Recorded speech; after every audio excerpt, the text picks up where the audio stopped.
En effet, dans la quatrième sous-partie de la première partie de ce livre qui est ainsi abordée, il apparaît qu'au regard du témoignage des apôtres de Jésus eux-mêmes qui ont assisté à cela,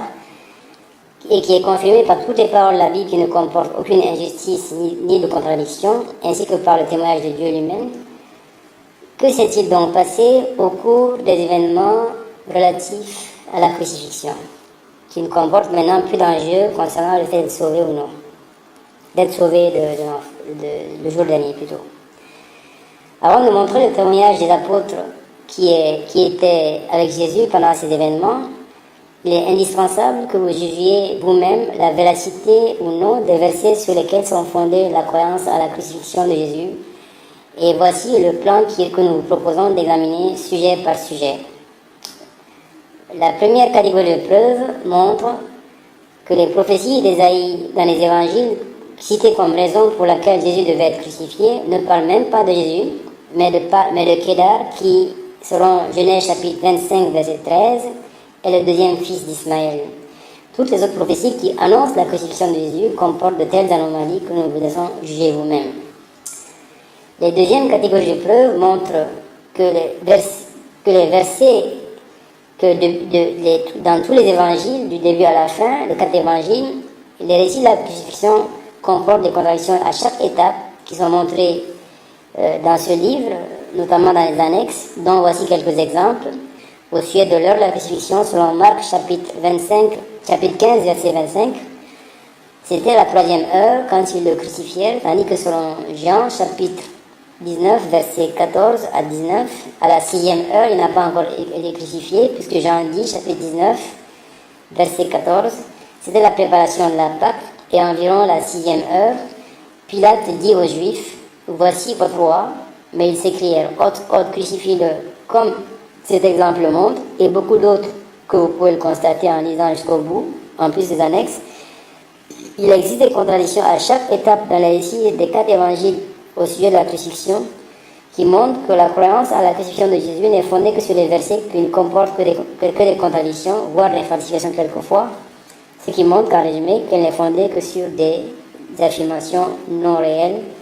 sur des choses qui sont contraires à la réalité. La 3e catégorie de preuves montre que les fautes que commet le crucifié, y compris contre Dieu lui-même, au moment de mourir, montrent qu'il ne peut être Jésus en effet, car Dieu ne commet pas de telles fautes, mais quelqu'un d'autre qui a dû être crucifié à sa place, qui avait son apparence, suite seulement à ces 3 prières qu'il a faites pour ne pas être crucifié. Les 4e catégories de preuves, en les examinant, montre que tout cela est confirmé par toutes les prophéties qui ne souffrent d'aucune contradiction ni injustice, qui disent que Jésus ne sera jamais crucifié et que Dieu va le sauver de ces épreuves, alors que celles qui disent le contraire comportent des contradictions et des falsifications qui sont montrées ci-dessus, dont voici donc quelques exemples, vous avez pu le constater. La 5e catégorie de preuves montre que Jésus a prié à 3 reprises pour ne pas être crucifié, et un ange lui est apparu pour le rassurer, ce qui montre que ses prières allaient être exaucées par Dieu, et car les anges ne se déplacent que sur ordre de Dieu. Les 6e catégorie de preuves montrent qu'à la suite de la prière de Jésus, l'apôtre de Barnabas, qui est aussi appelé Judée selon Actes chapitre 15, verset 22, a témoigné que Dieu a envoyé 4 anges pour élever Jésus au ciel. Son apparence sur Judas, qui a été crucifié à sa place, explique les fautes que Judas commet au moment de mourir, qui ont été citées ci-dessus.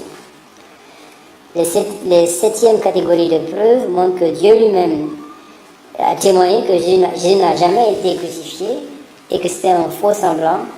comme le montre le livre qui regroupe tous les enseignements du consolateur, l'Esprit Saint, l'Esprit de vérité, qui, depuis le début, est parfaitement concordant avec tous les enseignements authentiques de Jésus, comme vous avez pu le constater, qui se reconnaissent dans la Bible par le fait qu'il ne comporte aucune injustice ni de contradiction, et qui aussi n'a jamais été démenti même une seule fois quand il a annoncé depuis sa révélation jusqu'à maintenant, et découvert tout domaine de connaissances confondues, y compris scientifiques, qui se sont réalisées, et des fois nombreuses, beaucoup plus de 14 siècles après la révélation de ce livre, qui montre que c'est la parole de Dieu. Et Dieu témoigne que Jésus n'a jamais été crucifié, et qu'il a maudit ceux qui voulaient le crucifier parce qu'ils ont, à cause de leur monstrueuse calomnieuse contre Marie, mère de Jésus, et parce qu'ils disent qu'ils ont crucifié Jésus alors qu'ils ne l'ont pas fait. Lui, il l'a élevé au ciel et c'était un faux semblant. Les preuves le montrent dessus. Donc, la première partie qui sera examinée sont les prophéties d'Ésaïe qui sont citées dans les évangiles comme raison pour laquelle Jésus devait être crucifié alors qu'elle ne parle même pas de Jésus mais de Kédar qui est le deuxième fils d'Ismaël.